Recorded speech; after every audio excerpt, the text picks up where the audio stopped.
Espace TV, le 22h.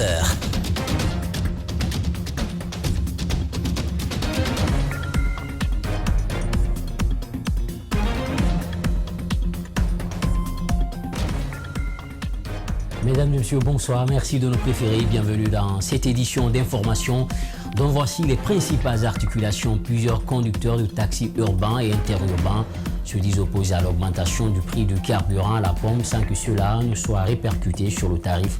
En grève depuis lundi, les conducteurs de taxis et le syndicat des transporteurs routiers étaient en négociation ce mercredi pour trouver une entente en ce qui concerne la reprise des activités. Vous aurez les détails dans un court instant. La correction des épreuves de l'examen d'entrée en 7e année a été bouclée ce mercredi à Conakry. L'école primaire de la gare de Kaloum a servi de cadre à cette correction. Dans l'ensemble, les enseignants se félicitent du bon déroulement de ce processus qui a en tout pris une semaine des travaux intenses. Signature jeudi dernier aux Émirats Arabes Unis par le ministre de l'Économie et des Finances d'un dernier accord de cofinancement des deux échangeurs de Hamdallah et Koza. La réalisation de ces infrastructures routières contribuera à une plus grande fluidité dans la circulation à Conakry. C'est tout pour les titres. Le développement, c'est dans un court instant.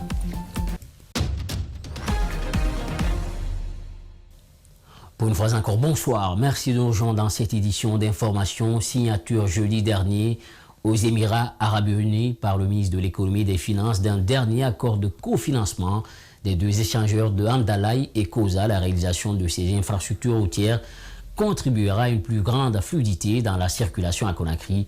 Selon le gouvernement guinéen, Mamadou Sadio Baldé revient sur le contenu de cet accord. Suivez.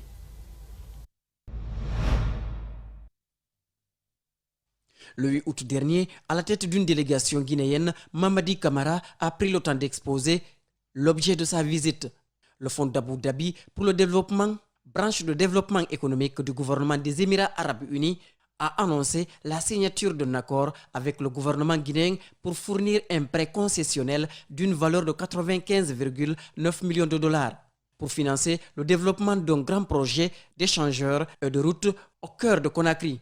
Le projet vise à réduire la congestion dans le centre-ville et relier les zones urbaines clés qui font partie intégrante de la croissance économique, et ce pour améliorer la sécurité routière globale. Le projet comprendra la construction d'un échangeur, de ronds-points et de tunnels conçus pour mieux relier les routes de service et de desserte à l'artère principale de la ville, le chemin de la Prince. Le directeur général du Fonds d'Abu Dhabi pour le développement souligne que ce projet de développement d'échanges sera un catalyseur pour une croissance économique tout en contribuant à améliorer la qualité de vie des habitants de la ville de Conakry. Quant au ministre des Finances, Mamadi Camara, il a rassuré que Conakry joue un rôle essentiel dans la stratégie nationale de développement économique de la Guinée et ce projet d'infrastructure contribuera à soutenir la croissance économique continue de notre capitale. Je le disais dans les titres, la correction des épreuves de l'examen d'entrée en 7e année a été bouclée ce mercredi à Conakry. L'école primaire de la gare de Kaloum a servi de cadre pour la correction. Dans l'ensemble, les enseignants se félicitent du bon déroulement de ce processus qui en tout a pris une semaine d'intenses travaux.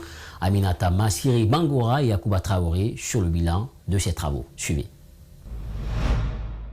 La correction des épreuves du certificat d'études élémentaires session 2021 a pris fin ce mercredi à Conakry. Pendant une semaine, ces correcteurs ont fourni l'énergie nécessaire afin d'accomplir leur mission. Pas de fausses notes, confie-t-il. Déjà, il se félicite du bon déroulement du processus. Dans l'ensemble, c'est bon. Nous apprécions bien le travail des enfants cette année par rapport aux 2 années passées, parce que les enfants n'ont pas bien étudié. Nous donnons l'assurance que la correction s'est bien passée. Parce qu'à part de nous, nous avons d'autres aussi qui nous surveillent.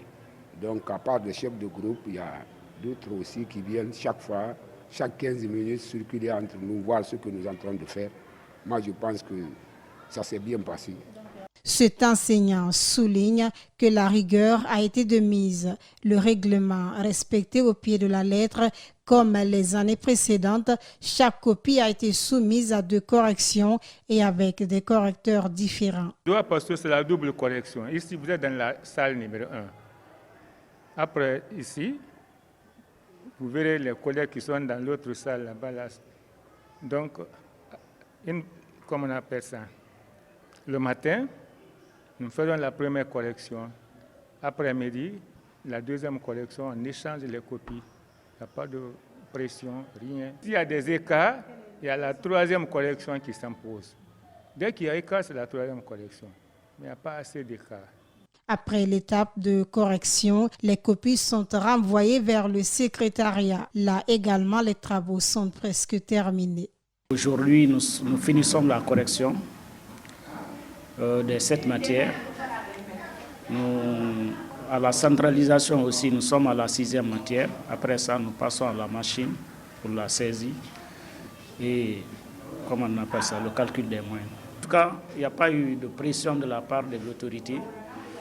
Nous travaillons selon les conditions, comment on appelle ça, en respectant les règlements généraux des examens.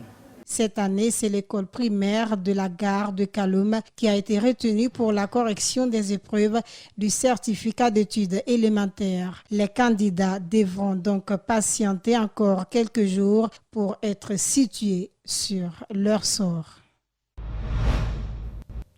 Plusieurs conducteurs de taxis urbains et interurbains se disent opposés à l'augmentation du prix du carburant à la pompe sans que cela ne soit répercuté sur le tarif.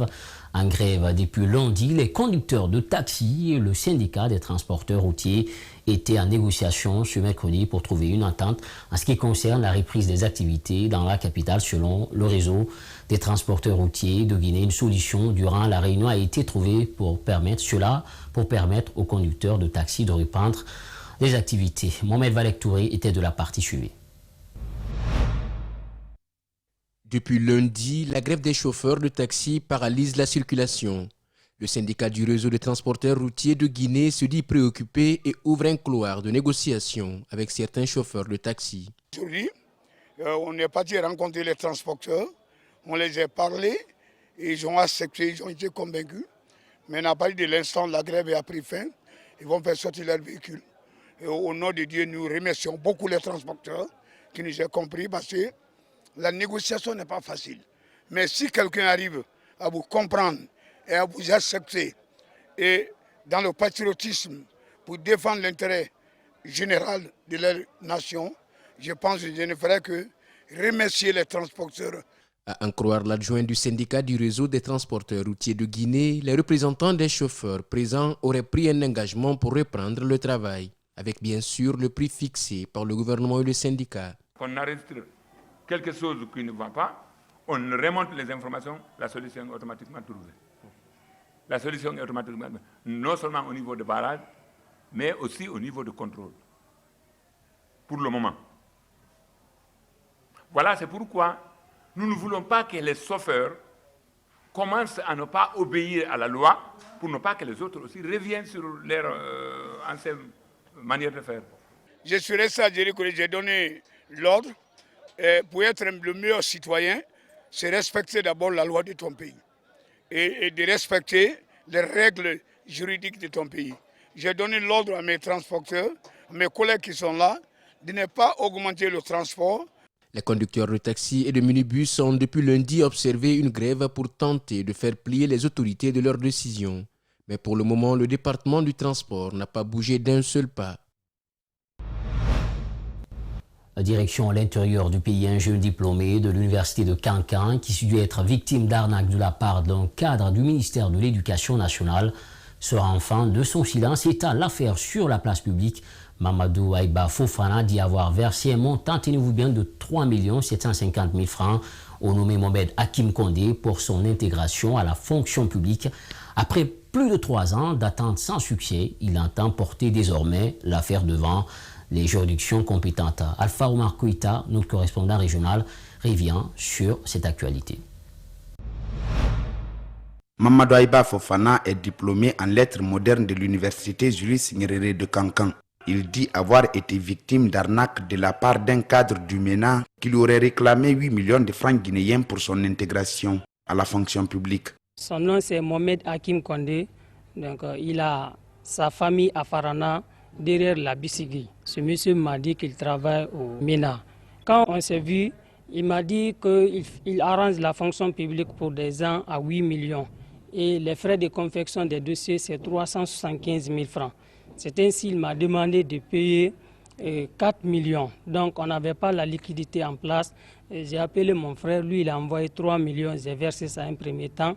Et puis encore, entre-temps, il m'a dit que la confection des dossiers est en cours, que je vais faire un dépôt de 500 000. J'ai fait ça. Et après un autre temps aussi encore, il m'a demandé aussi de verser 250 000 francs que j'ai aussi encore mis sur son compte Orange Money. Après avoir perçu les 3 750 000 francs comme avance, le nommé Mohamed Hakim Condé a envoyé aux jeunes ses dossiers d'intégration à la fonction publique. Ce, même si le nom et l'option se trouvant sur le diplôme ne reflètent ni l'identité de son client, encore moins sa formation académique. Les dossiers là, c'est un diplôme de licence, donc signé ici par le directeur général de l'ISAV de Farana, du nom du professeur Sarah Bailo et du chef de département, professeur Abdoulaye Barry. Donc il dit que moi je suis diplômé en économie et cependant moi je n'ai pas fait ça. Le diplôme qu'il m'a donné ici porte le nom de Adamade Kamara. Il a fait accompagner ce diplôme par une fiche d'enrôlement d'identification sur lequel donc, on peut trouver ici comme matricule 29 84 16A. Après plus de 3 ans d'attente sans succès, le jeune Fofana sort enfin de son silence pour mettre l'affaire sur la place publique. Dans les prochains jours, Mamadou Aïba Fofana entend conduire l'affaire devant les juridictions compétentes si toutefois il ne recevrait pas son argent. En attendant, toutes nos tentatives pour avoir la version des faits du principal accusé ont été vaines.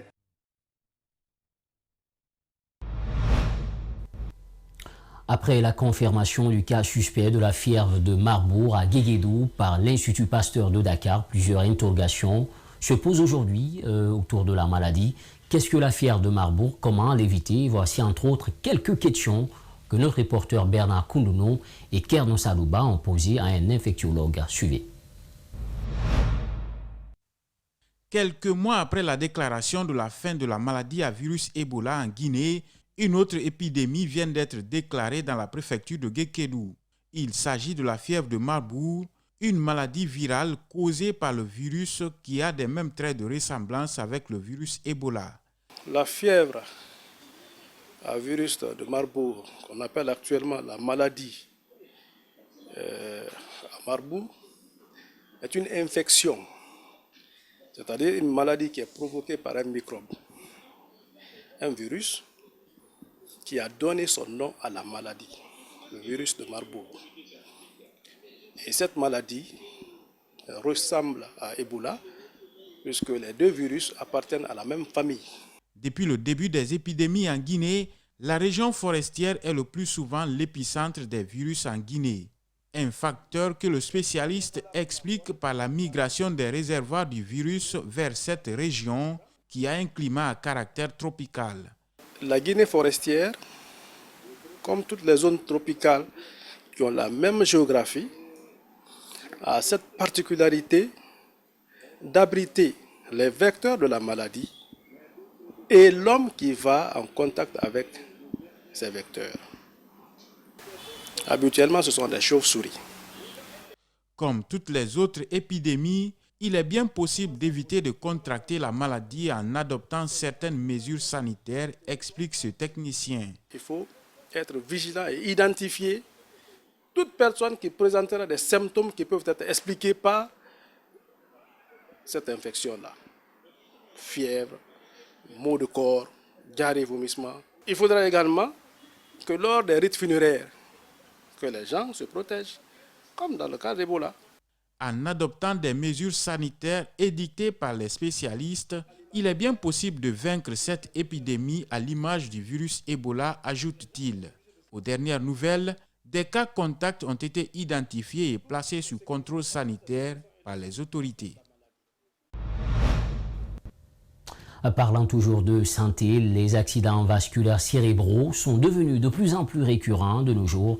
La maladie est méconnue par bon nombre de citoyens. Pourtant, elle affecte plusieurs personnes, conduisant parfois à une paralysie des membres ou à une mort subite. Et là, Mamadou Saïdou Baldé et Alcini Camara reviennent sur les dangers de cette pathologie. Suivez.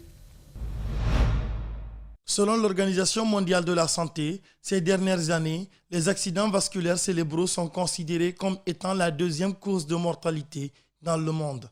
Cette maladie provoquée par un trouble de la circulation du sang au niveau du cerveau conduit souvent à la paralysie des membres ou parfois même à une mort subite. Pour ce chef service neurologie de l'hôpital Ignace Dine, les AVC se traduisent par des symptômes. Ces symptômes, ce sont des symptômes moteurs. Donc, ce sont des gens qui ont des difficultés à marcher ou des symptômes sensitifs, c'est-à-dire que quand vous touchez le visage ou une partie du corps, le patient ne sent pas. Il peut s'agir de céphalée parce que la tension dans la tête va augmenter, donc les gens ont des maux de tête qui sortent de l'ordinaire. Il peut s'agir de difficultés visuelles, de crises d'épilepsie ou de troubles à coordonner, des difficultés à coordonner les mouvements. Par ailleurs, toutes les couches sociales peuvent être exposées à cette maladie. Ceux qui s'adonnent à l'alcool et surtout ceux qui se laissent envahir par le stress sont les plus exposés à cette pathologie. Les gens les plus touchés par l'AVC sont les gens les plus pauvres, c'est connu. Pourquoi? Parce que le style de vie est un facteur de risque souvent. Quand vous mangez plus de 6 grammes de sel par jour, vous êtes à risque de faire un AVC. L'obésité, qui est un phénomène beaucoup plus fréquent chez les personnes pauvres, est un facteur d'AVC. Le tabac, l'alcool, la sédentarité, tous ces facteurs-là, le diabète. Mais comment se comporter avec un malade atteint par cette maladie? Professeur Cissé répond. C'est de mettre le patient en décubitus latéral, c'est-à-dire sur le côté, pour libérer les voies aériennes supérieures. Il ne faut pas le rouler, il ne faut pas lui taper le dos, lui taper la tête. Non, il faut juste l'installer correctement pour que les voies aériennes supérieures soient libérées. Il faut acheminer le patient le plus tôt dans le service d'urgence le plus proche pour que les facteurs aggravants, les AVC, soient détectés et traités. Pour prévenir cette maladie qui fait des ravages, professeur Cissé prodigue des conseils. Il faut vraiment prendre ces médicaments pour l'hypertension artérielle, il faut réduire la consommation de sel, il faut se faire suivre en diabétologie, il faut traiter son diabète. Les problèmes de cholestérol, il faut manger moins gras. Quatrièmement, c'est l'alcool et le tabac, c'est des choses à proscrire. Il faut diminuer le stress. Je conseille beaucoup pour ça la bibliothérapie, la lecture et le sport. Malgré les moyens mis en place en Guinée par l'État, la prise en charge de cette maladie n'est pas effective. Pourtant, enchaîne ce spécialiste, une politique nationale de prise en charge des AVC doit être une priorité. Violence basée sur le genre, le phénomène persiste et les activistes s'inquiètent. La présidente de l'ONG Avipa a réussi à réunir des représentants de 11 structures pour débattre et proposer des pistes de solutions pour réussir le pari. Des activistes de droits de l'homme, des médecins légistes et des avocats sont mis à contribution pour entretenir les participants. Mamoudou Bouléré Diallo et Akouba Traoré nous signent ce reportage. Depuis les massacres survenus au stade du 28 septembre de Conakry en 2009, les victimes ne se lassent pas pour sensibiliser et conscientiser afin d'éviter les violences, notamment celles basées sur le genre. La nouvelle approche est la formation des acteurs sur le terrain.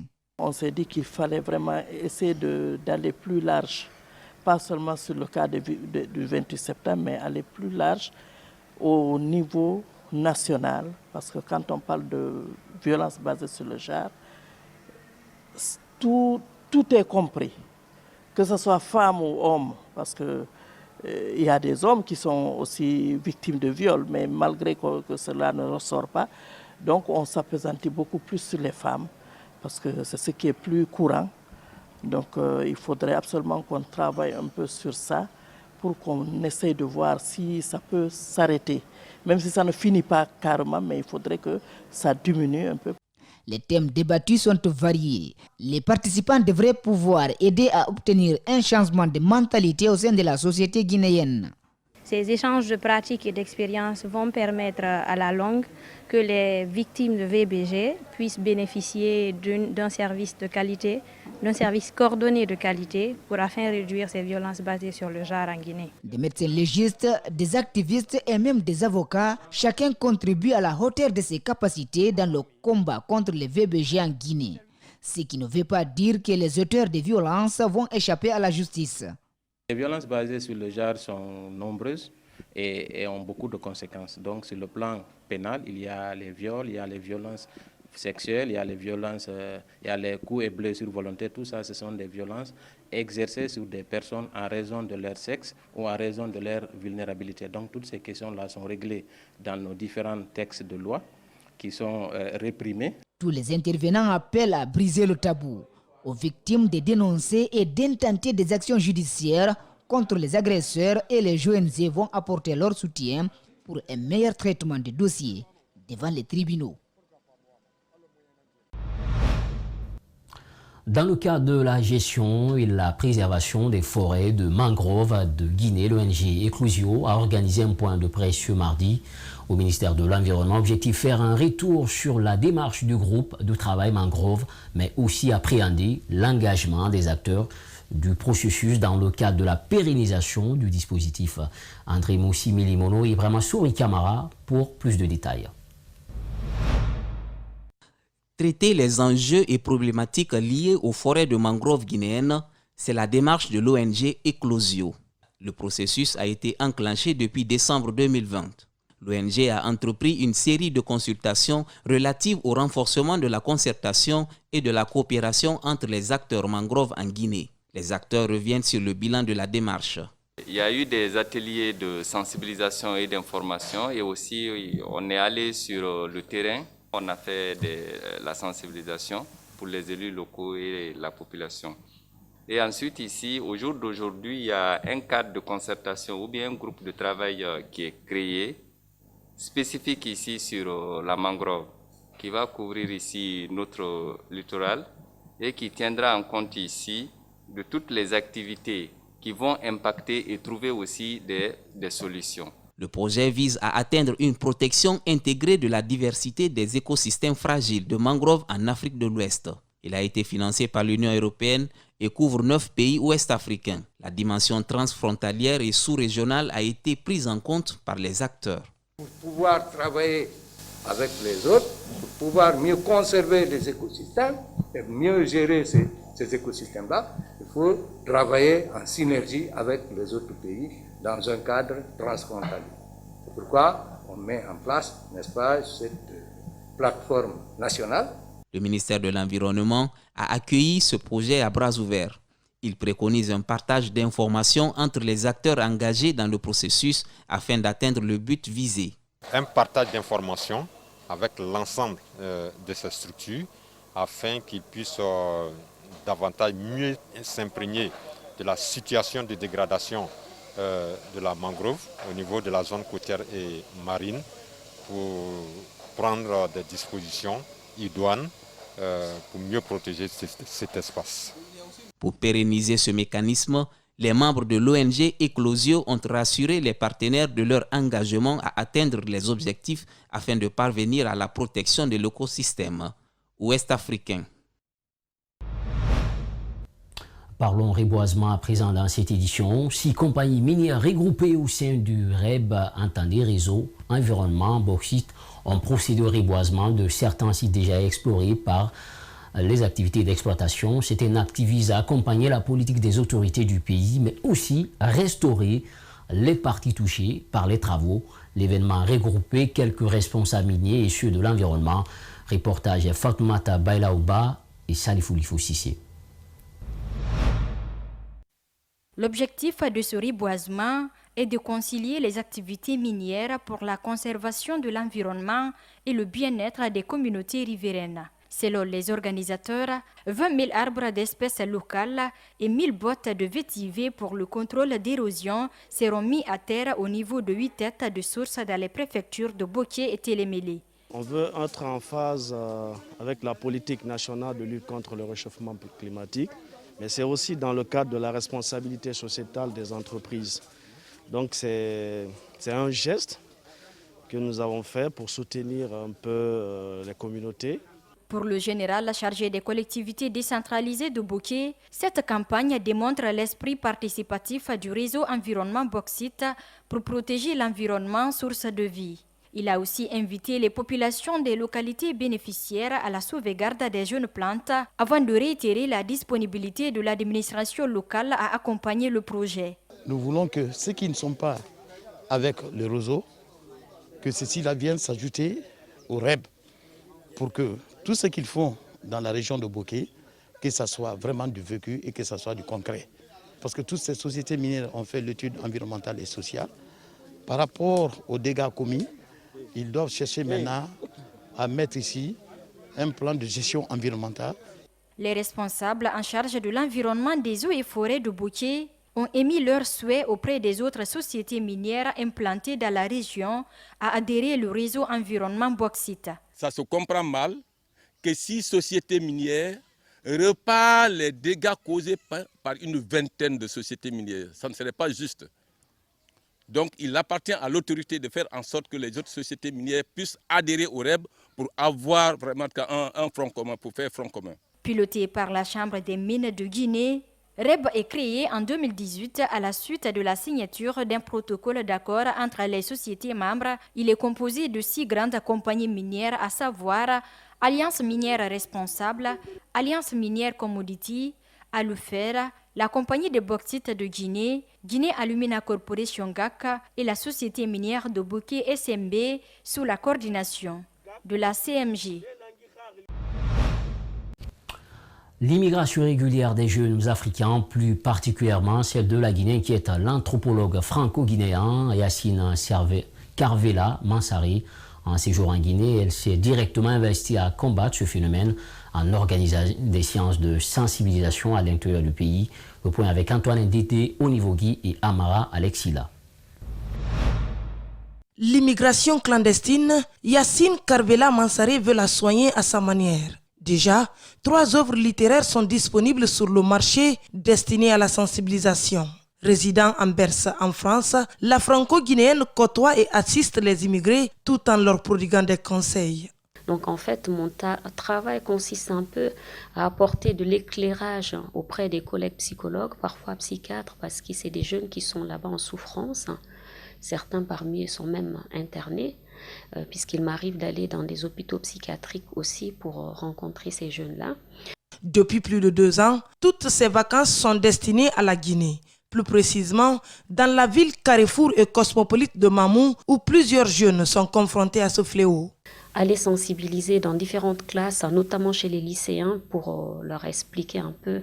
D'abord, la démarche initiale consiste vraiment à leur dire, écoutez, persévérer dans l'éducation, et puis parler aussi de l'immigration. Et là, j'ai fait une conférence à Mamou où les jeunes lycéens ont posé énormément de questions.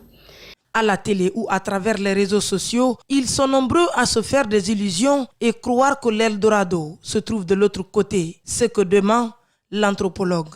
Ce tailleur, souvent, il l'exprime comme étant l'Eldorado, alors que ça n'existe pas. Beaucoup d'entre eux sont déçus une fois arrivés là-bas parce qu'ils rencontrent beaucoup de difficultés.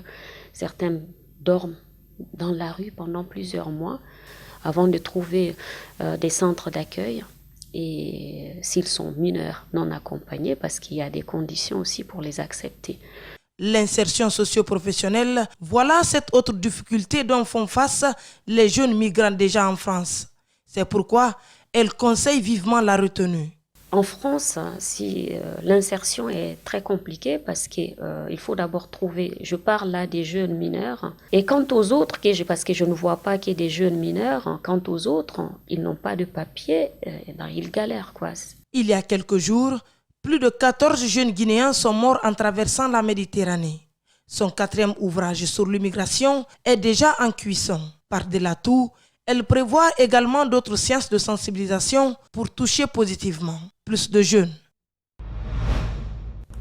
Un retour de Timbo, Mamadou Kalisso nous fait découvrir la termitière vénérée, la haie de pierre appelée Nguérou en Poulard, mais aussi la toute première mosquée du Fouta Djallon, construite vers 1716 à Timbo, c'est à Dalaba, localité située à 10 km de la sous-préfecture de Timbo. De ce monument historique du Fouta Djallon, il ne reste plus que des piliers et une pierre sur laquelle est mentionné le nom de l'un des fondateurs de la mosquée. Suivez. Timbo Dalaba, c'est la contraction des noms Timbo et Dalaba. Dalaba qui veut dire en langue maninka, grand lac. Selon les historiens, cette localité était entourée par des lacs. Les sacrifices et prières des premiers érudits qui ont investi les lieux ont contribué à leur disparition progressive. Cette localité historique, située à 10 km de la sous-préfecture de Timbo, abrite une mosquée historique. La toute première, construite au Fouta Djallon, vers 1716, soit 9 ans avant la bataille de Talansan et 10 ans avant la mosquée de Timbo. Elle a été construite par Fodé Aboubakar Fadiga et les frères Fodé Ousmane et Fodé Isiaga Sissé. Selon les informations collectées sur place, le plan de cette mosquée vient de Tombouctou, au Mali. De ces grands monuments de l'histoire islamique du Fouta Djallon, il ne reste plus que quelques vestiges. C'est plié. À l'intérieur de la mosquée, il y en avait 9, représentant le 9 divers du Fouta Djallon. Cette brique, sur laquelle est écrit Aboubakar, le nom de l'un des fondateurs de la mosquée, est l'un des rares vestiges sauvés de la première mosquée du Fouta Djallon. C'est une preuve de l'histoire, soi-disant que la mosquée de Timbo Dalaba, c'est la première mosquée de Fouta Djallon. C'est la première mosquée de Fouta Djallon. C'est l'une des preuves.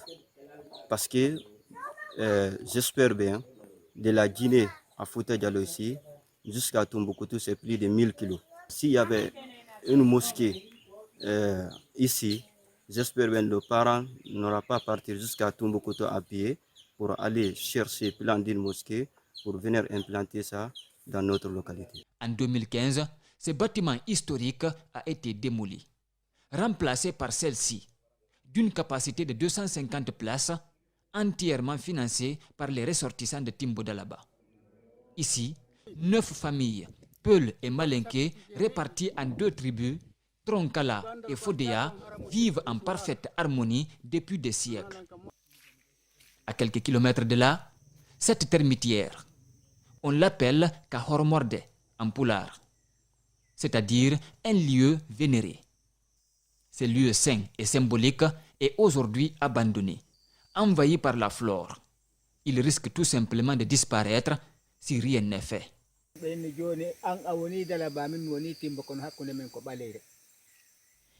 Les érudits se sont dit, tu es à Dalaba, moi je suis à Timbo. Mais entre nous, il y a des mécréants. Trouvons les voies et moyens pour les convertir à l'islam. Chacun d'eux a fait la prière de l'aube chez lui. Ils se sont rencontrés au niveau de cette termitière. Ils ont imploré Dieu et leur vœu a été exaucé.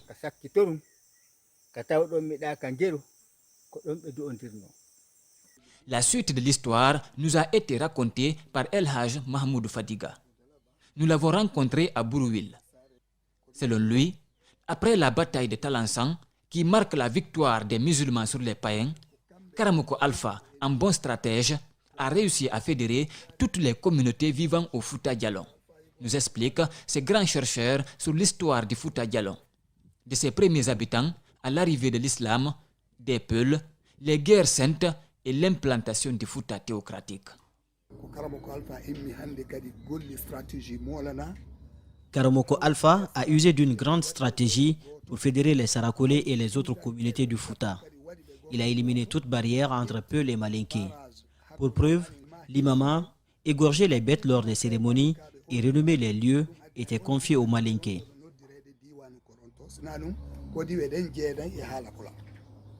Selon lui, ceux qui cherchent actuellement à opposer les communautés Peul et Malinké sont des ignorants de l'histoire.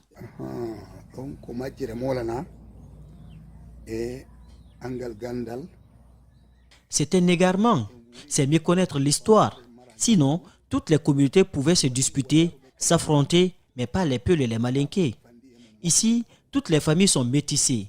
Les résultats de mes recherches au Fouta montrent que près de 40% des Peuls du Fouta Djallon sont issus du brassage avec les Malinké. Il existe de nombreux villages au Fouta actuellement où les habitants ne parlent que le poulard. Mais des années auparavant, ils étaient tous Malinké et parlaient le Maninka, tellement le brassage a pris une proportion importante.